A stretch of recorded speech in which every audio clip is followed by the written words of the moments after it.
Welcome to the deep dive. We take your sources, find the core insights, and basically give you a shortcut to being really well informed. Today, we're digging into a book that, well, it shifted a lot of perspectives. Robert Kiyosaki's Rich Dad's Cash Flow Quadrant. Our goal here is to kind of demystify how different people earn money, challenge some, common financial ideas, and maybe shine a light on a different route to financial freedom. It really is one of those books. It forces you to look hard at your assumptions about, money, work, everything. And what's really interesting is his point that financial freedom isn't just about having more cash. It's deeper. It's about a shift in who you are, your mindset, or as he puts it, who you become. Okay, so let's unpack the main thing, the CASHFLOW Quadrant. It sounds simple, just 4 letters, E, S, B, and I. Right. Looks simple on the surface, but each letter represents a completely different world almost. Different mindset, different strategies, even different tax rules apply. Let's start with E then. Top left, employee. Yeah, E is for employee. These are folks working for someone else, getting that regular paycheck. The big driver here, Kiyosaki says, is security. They value the benefits, the stability, knowing that money's coming in. But, and this is a key point he makes, your money gets taxed before you even get your hands on it. It's just taken out. Yeah, that withholding is definitely something you feel. Okay, bottom left then is S. S is for self-employed or small business owner. Think dentists, artists, consultants, shop owners, the do-it-yourselfers. They really want independence, be their own boss, call the shots, often super hardworking people. But that independence, it can be a double-edged sword, right? Absolutely. That's the trap Kiyosaki points out. For an S, if you start working, often the income stops cold. You are the business. And he throws out a pretty stark statistic. Something like 99 out of 100 small businesses don't make it past 10 years. It's often a lack of capital, maybe experience, or just sheer burnout from working crazy hours.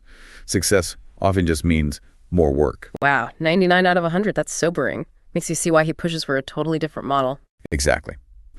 Which brings us over to the right side. Let's start with B, for big business owner. Okay, B, what's the core difference here? The big thing is they don't have a job in the business. They own a system that runs, ideally, without them needing to be there constantly. It's not about being the best baker. It's about owning the bakery system. Like the McDonald's example he uses. Precisely. It's not about Ray Kroc making the best hamburger himself. It's about creating a replicable system that can serve billions of okay hamburgers consistently all over the world. Yeah. Bees build teams. They delegate. The system works for them. Okay, that makes sense. And the last one, bottom right, is I. I for investor. This is where your money starts making money for you. Your assets generate income. The goal here is passive income. Money working hard so you don't have to, in the traditional sense. This is where Kiyosaki sees real financial freedom. So he splits it, left side E and S, right side B and I. Yeah, and the motivations are different. Left side, generally seeking security. Right side, generally seeking freedom. He argues that while you could technically find freedom in any quadrant, the skills you need for B and I are the ones that get you there faster, more sustainably. It's like the industrial age trained us for the left side, but the information age really demands right side thinking. Okay, now we get into the stuff that really stirs the pot. Some of Kiyosaki's ideas directly challenge, pretty much everything we're taught, like the big one. Your house is not an asset. That just goes against the grain for so many people. Oh, absolutely. It's probably one of his most controversial statements. But his definition is strict. An asset puts money in your pocket. A liability takes money out. Your home, even if you own it outright, costs you money constantly, right? Property taxes, insurance, upkeep, repairs. It's an expense. And if there's a mortgage, well, then it's really the bank's asset. Your payments are income for them. Yeah. It flips the whole idea of homeownership on its head. That reframing is, it's powerful. And he digs into the words we use too, doesn't he? Like mortgage. He does. He points out mortgage comes from Old French, meaning death pledge or agreement until death. Mm-hmm. And finance having roots meaning penalty. Real estate from royal estate, implying it's ultimately owned by the government through taxes. It's more than just word origins. It's suggesting the whole system, the language itself, often frames things to the disadvantage of the employee or small business owner. Makes you really think about the terms we just accept. And then there's the other bombshell. Savers or losers. I mean, come on, save your money. That's advice number 1 usually. Right. It sounds completely backward.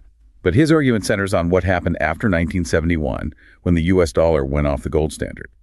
He argues that since then, because of inflation and the nature of fiat currency money not backed by a physical thing like gold, The dollar has lost huge amounts of its purchasing power, like 95% compared to gold, he claims. So just holding cash means you're losing ground. That's his point.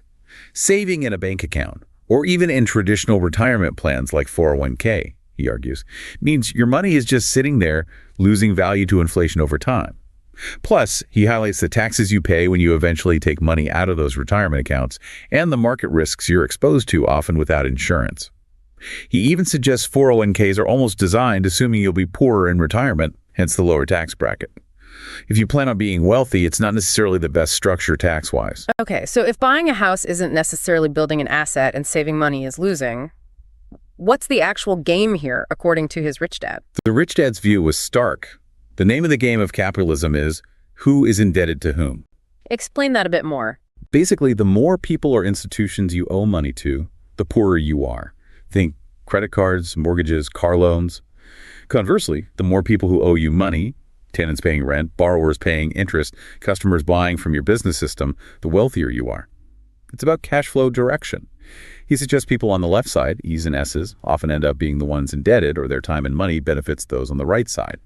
The landlord, often an I, benefits from the tenants, often an E or S rent. The bank I benefits from the borrower's E or S mortgage payments. That really shifts how you look at debt and cash flow. So, okay, moving towards that right side, towards freedom. It's not just about tactics, is it? He stresses the being part. Hugely. It's way more about who you have to become than just what you have to do. He criticizes traditional schools for focusing almost entirely on mental or academic development. But real success, especially financially, he says, needs emotional intelligence, physical resilience, even what he calls spiritual development. Your purpose, your drive. He mentions military school, giving him that broader, tougher education, and later self-development courses, helping him grow emotionally. It's about handling the pressures and fears that come with building wealth. Right, the fear, that's a big one, like the fear of making mistakes. Exactly. His poor dad, the academic, taught him to avoid mistakes. Get good grades, don't fail. But his rich dad, the entrepreneur, saw mistakes as essential learning. Celebrate them, learn from them, move on. He uses the Edison example, failing over 1,000 times to invent the light bulb. It wasn't failure, he was discovering what didn't work. He warns about analysis paralysis, where smart, educated people get so scared of failing, they never actually do anything. That hits home for a lot of people, I think, which connects to his be-do-have idea, right? You can't just copy actions. Precisely. Don't just try to do what rich people do and expect to magically have what they have. You need to first be that person. Cultivate the mindset, the beliefs, the emotional control, the resilience. Then the right actions flow more naturally, and the results, the having, follow. He talks about his own low point, being homeless, realizing fear had replaced his passion. His rich dad told him, passion builds businesses, not fear. You need that internal drive. So it starts inside, but then what are the practical strategies for building that B or I position? A key strategy is build a system first.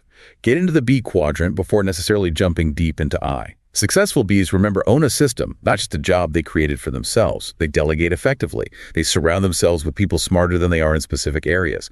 The ultimate test. Can you leave for a month, a year, and the business not only survives, but thrives, and money keeps coming in? That's a system. Okay, what kinds of systems does he suggest?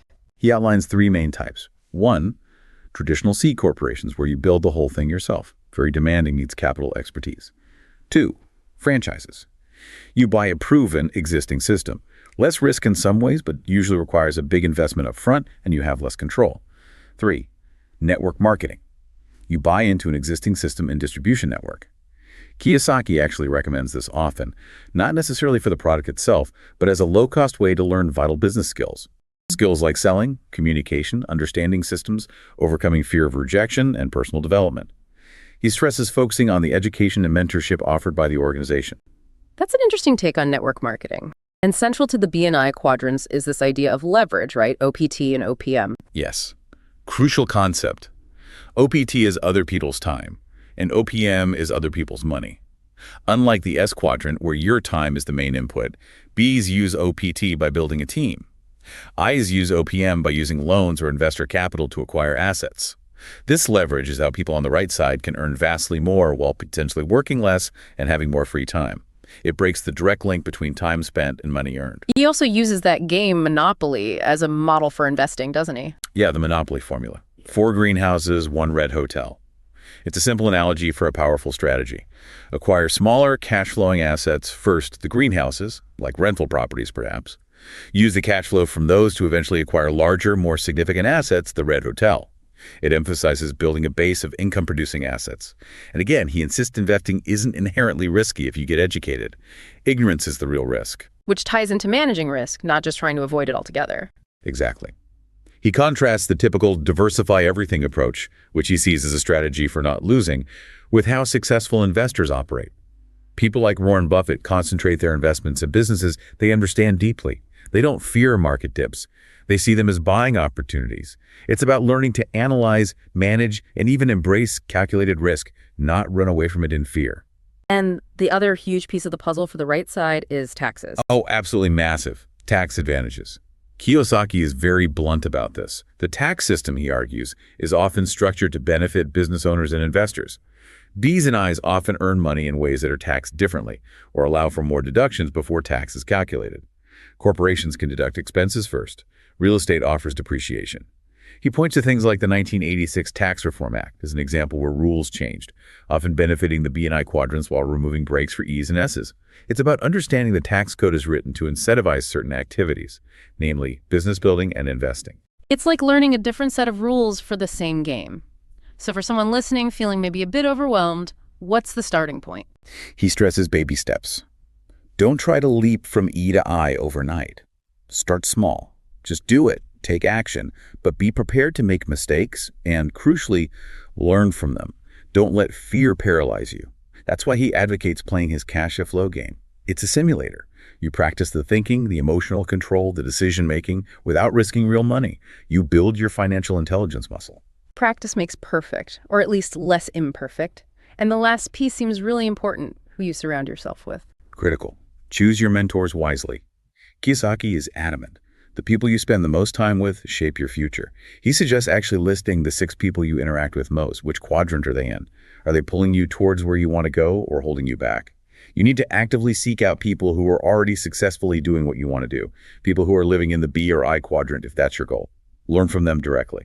So wrapping this up, this deep dive into the CASHFLOW Quadrant really shows financial freedom isn't just about getting a raise.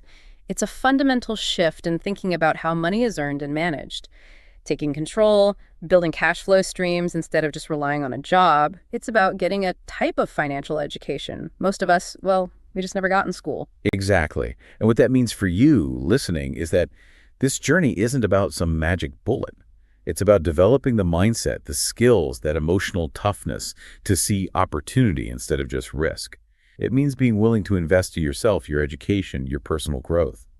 Kiyosaki's own story, going from broke to wealthy, it really underscores that gaining this financial knowledge, this different perspective, can be a truly life-changing advantage. So here's something to chew on as we finish. If knowledge truly is power, and if creating wealth is in many ways a game, what set of rules are you playing by right now? And maybe more importantly, what new rules are you willing to learn to start writing your own financial future?